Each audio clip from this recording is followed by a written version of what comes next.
5 tane 2 4'dür, 4. 5 tane bil. Ona göre 6 boş yana başka altın bilim. Düşə düş. Biller de bil. Tamam müəllim, çəkdiyiniz siqaret nədir? Ballı Winston.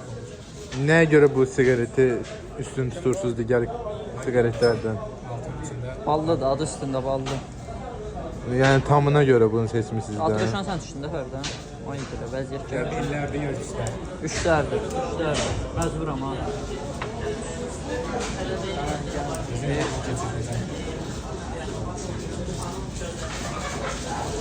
3'lər bundadır, 2'lər bundadır.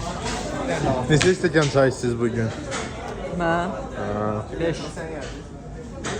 Bugün də Kamera verip şeyin altısında. Şeyh müəllim.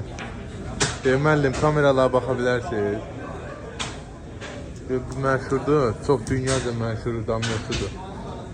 Ona görə çox da kameraları röportaj verir. Birlərdir. O izləyicilərimizə şov göstərir. Axırda indi onu saçdıracağım. Yana bir. Oyna, oyna gülüm oyna. Oyna gülüm oyna. Diqqətli baxışlar.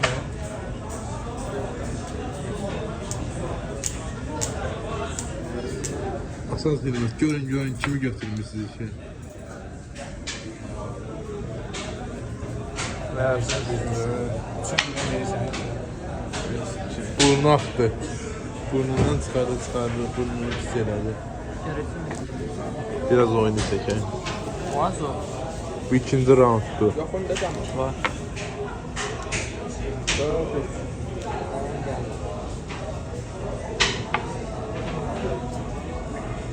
Dört. Eşşəksən. Yoxdur, var. Başım vurur ya. Ayıp ya. Yoktur ki. Yoxdur. Ağzımda bir çıktı, teyyip çıktı. Zamalda bir dənə daş qalıb Ay dostlar. bölə. Ay bölə. Fərid hazırsan? Təxmin elədiyindir Fərid. 17 bizde. Ay, Kamranı gözləmirdim, altın nağın düşəcək, mən tutaracaqdım. Dedim de billerdi. Altın nağın düşdü bu. Mən orada tutirdim.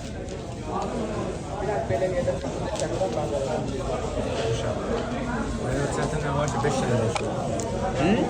Faruk'un birlerle oynuyorsa sen biri vurmamalısın. Bu bizim hocamız.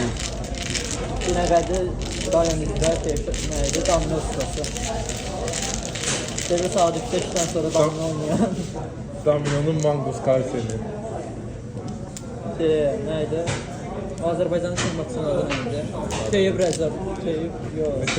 Teyyib adında normal insan yoxdur. Teymur Rəcəbov. Teyyib adında normal adam var, Teyyib adında normal adam yox. Uy belə. Gelin. Digər Teyyiblardan üzr istəyək. Yok, o söz geldi. Durdum. Bu xiyarı nəzərdə tuturuq. 5. Alzoylu bilombaleş. Ben geldim 5.